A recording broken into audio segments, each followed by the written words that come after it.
Press statement by Captain Ibrahim Triorè, Interim President of Burkina Faso. Delivered at Place de la Révolution, Ouagadougou, Burkina Faso. July 5, 2025. My fellow Burkinabe, proud sons and daughters of the land of upright people, and all Africans who yearn for true sovereignty and dignity across our continent, I stand before you today not as a ruler, but as a servant of our revolution. A revolution born from the indomitable spirit of our ancestors, from the legacy of Thomas Sankara, and from the unyielding will of our youth who demand a future free from the chains of neo-colonialism. Since we took the mantle of leadership in September 2022, we have embarked on a sacred mission to reclaim Burkina Faso's destiny. Let me be clear, the military intervention was not a quest for power, but a necessary act to rescue our nation from the abyss of betrayal, mismanagement, and foreign domination. For too long, our people have suffered under systems that promised progress but delivered poverty, that preached democracy but practiced plunder. Today, I speak to you with the fire of truth, to affirm that our path, our revolutionary path, is lighting the way forward for Burkina Faso and inspiring a generation across Africa. Look around you. In just 2 years, we have laid the foundations for a Burkina Faso that stands tall. We have built roads to connect our villages to opportunity, schools to empower our children with knowledge rooted in our heritage, and health centers to ensure no Burkinabe dies from preventable diseases. Our first state-owned gold refinery, inaugurated in 2023, now processes 400 kilograms of gold daily, creating thousands of jobs and keeping our wealth where it belongs, here, in the hands of our people. We have rejected the exploitative demands of foreign powers, expelling those who treated our land as their playground while our people starved. We have forged alliances with partners who respect our sovereignty, like Russia, and established the alliance of Sahel states with Mali and Niger to secure our region's future. Our agricultural offensive has transformed barren fields into sources of pride, boosting production and ensuring food security for our people. The Faso Kozum dairy factory stands as a testament to our commitment to self-reliance, producing milk for our children and jobs for our workers. These are not mere projects. They are declarations of independence. They are proof that when the people lead, when the military stands with the people, progress is not a dream, it is a reality. Yet, there are those who dare to criticize us, who sit in glass houses and throw stones while their own nations crumble under the weight of their greed. I speak now of leaders like Bola Ahmed Tinubu, the president of Nigeria, and others who hide behind the hollow banner of democracy while looting their country's resources. They lecture us on governance while their people drown in poverty, while their youth are denied jobs, education, and hope. They cling to power, propped up by foreign interests, and call it leadership. But we see through their facade. The youth of Africa see through it in Nigeria. The cost of living crisis suffocates the masses while the elite feast. Billions in oil wealth vanish into offshore accounts, yet schools lack desks, hospitals lack medicine, and roads remain death traps. This is the democracy they defend. This is the system they claim is superior? No. It is a democracy of thieves, a democracy of betrayal, a democracy that serves the West while strangling Africa's future. Tinubu and his ilk accuse us of authoritarianism. But what is more authoritarian than a system that robs the poor to enrich the powerful? What is more oppressive than a democracy that silences the cries of its youth? We in Burkina Faso have chosen a different path. We have chosen to listen to the heartbeat of our people. Our military rule is not about control. It is about liberation. It is about dismantling the structures of exploitation that have kept Africa on its knees for centuries. When we conscripted critics to join our volunteers for the defense of the homeland, it was not to silence them but to show them the battlefield where our nation's survival is fought. When we rejected the CFA franc and the shackles of the IMF and World Bank, it was not defiance for defiance's sake. It was a declaration that Burkina Faso will no longer beg for crumbs from the tables of those who plunder us. LTO, the youth of Africa, I say this. Your time is now. The old guard, the puppets of Western capitals, tremble because you are waking up. From Lagos to Nairobi, from Accra to Harare, your voices are rising, and they cannot be silenced. You are the generation that will tear down the walls of neo-colonialism. You are the ones who will reject the lies of a democracy that delivers only despair. You are the ones who will demand leaders who serve, not steal. The military in Burkina Faso stands with you, not as dictators, but as brothers and sisters in arms, fighting for a continent that belongs to its people. Those like Tinubu, who cling to power while their nations bleed, must hear this warning. The youth are watching, and the youth are rising. Your end is near, not because we wish you harm, but because the people you have failed are no longer asleep. Across West Africa, from the Sahel to the Gulf of Guinea, the winds of change are blowing. The protests in Ouagadougou, Accra, and Monrovia are not mere gatherings. They are the heartbeat of a new Africa. The digital warriors on social media, amplifying our message, are not just posting. They are igniting a revolution. We in Burkina Faso will not falter. We will not bow to the pressures of those who wish to see us fail. We will not be swayed by the lies of those who call our revolution a threat.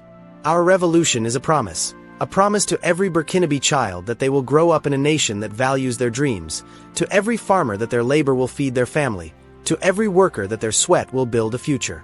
We are building a Burkina Faso that is not just a country, but a beacon for Africa, a land of upright people, true to its name. Oh, those who criticize us, I ask. Where were your voices when our people died under jihadist attacks enabled by foreign inaction? Where were your democratic ideals when our resources were siphoned off to enrich foreign corporations? Where was your outrage when our youth were left jobless, hopeless, and forgotten? You cannot lecture us on progress when your systems have failed us. You cannot preach democracy when your democracy is a mask for looting. We are not here to perpetuate power. We are here to empower our people.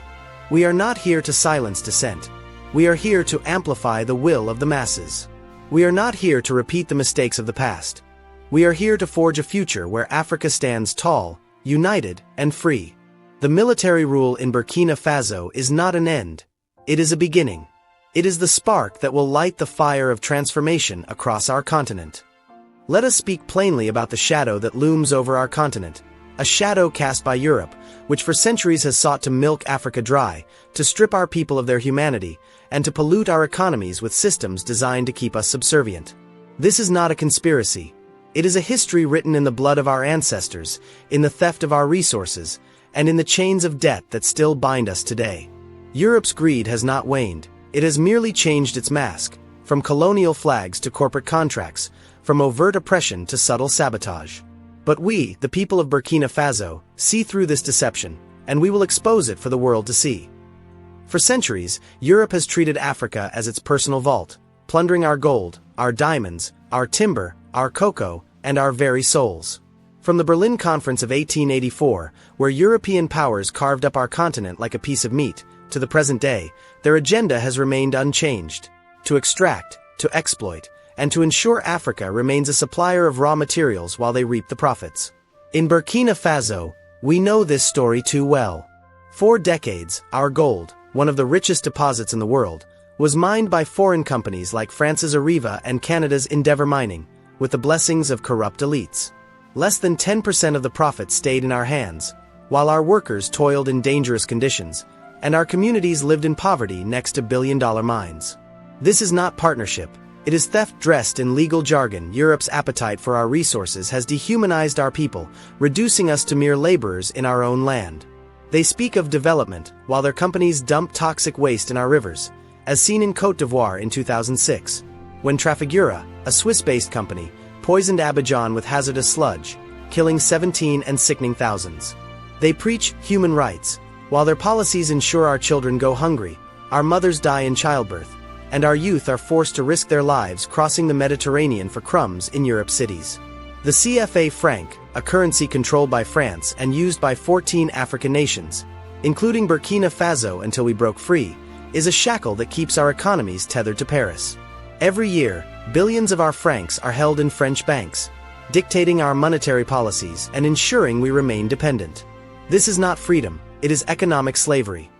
Look at the Democratic Republic of Congo, where 70% of the world's cobalt, vital for Europe's electric cars and green energy, comes from mines where children as young as 6 toil for less than $1 a day. Companies like Glencore, headquartered in Switzerland, profit billions while Congolese communities live without electricity or clean water. In Nigeria, Shell's oil spills have polluted the Niger Delta for decades, destroying fisheries and farmland. Yet the company pays pennies in compensation while reaping billions in profits. In Mali, French troops claim to fight terrorism, Yet their presence coincided with increased instability, leaving us to question whose interests they truly served. This is Europe's legacy in Africa, a continent rich in resources, yet poor in wealth, a people vibrant with potential, yet denied dignity. Europe's pollution of our economies goes beyond resource theft. It is a deliberate poisoning of our potential. The International Monetary Fund and World Bank, dominated by Western powers, impose structural adjustment programs that force African nations to privatize public services, cut social spending, and open markets to foreign corporations.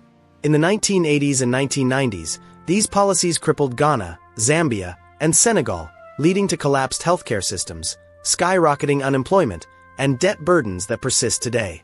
Burkina Faso felt this sting when IMF loans came with demands to reduce subsidies for farmers, leaving our agricultural sector vulnerable to foreign imports. Even now, in 2025, African nations owe over $700 billion in external debt, much of it to European creditors or institutions they control. They lend us money to pay for their goods, trap us in cycles of repayment, and call it aid. This is not assistance, it is a calculated stranglehold. The hypocrisy is staggering. Europe lectures us on democracy while supporting dictators who serve their interests. France propped up Mobutu Sese Seko in Zaire for decades, turning a blind eye to his corruption as long as he ensured access to Congo's minerals. Today, they criticize our revolutionary path in Burkina Faso, Mali, and Niger, yet remain silent when their allies in other nations suppress dissent or rig elections. They speak of climate change while their corporations, like Total Energies, drill for oil in Uganda's Murchison Falls National Park, endangering ecosystems and displacing communities. They demand we protect our forests while their demand for timber fuels deforestation in Gabon and Cameroon. This is not partnership, it is predation. And let us not forget the cultural assault. Europe's media and institutions portray Africa as a land of chaos, disease, and despair, stripping our people of their humanity in the eyes of the world. They erase our history, our innovations, our resilience, and reduce us to stereotypes to justify their interventions.